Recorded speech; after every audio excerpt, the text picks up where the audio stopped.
मीनार पाकिस्तान का नक्शा किसने बनाया?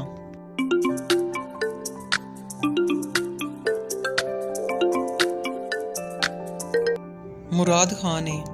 मीनार पाकिस्तान जगह का पुराना नाम क्या था?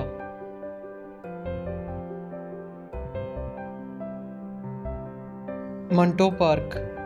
पाकिस्तान का बुलंद तरीन पहाड़ी सिलसिला कौन सा है?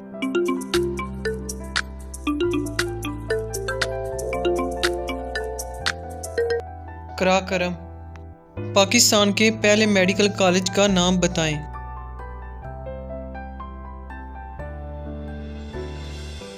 Nishtar medical college. पाकिस्तान की सबसे बड़ी झील कौन सी है?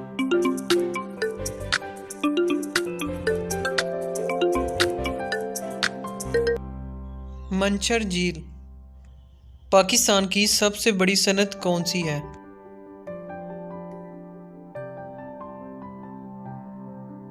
टेक्सटाइल की सनत। सवाल नंबर 7। पाकिस्तान की पहली जियो साइंटिफिक लेबॉर्ट्री कहाँ है?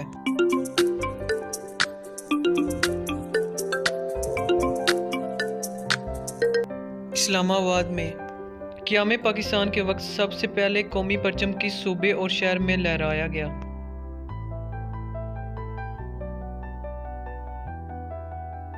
सूबा सिंध के शहर कराची में।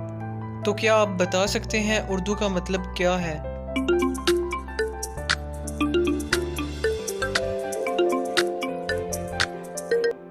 लश्कर या गिरोह और इंग्लिश में आर्मी। उर्दू को लश्करी ज़बान भी कहा जाता है क्योंकि ये काफ़ी ज़बानों का मजमूआ है।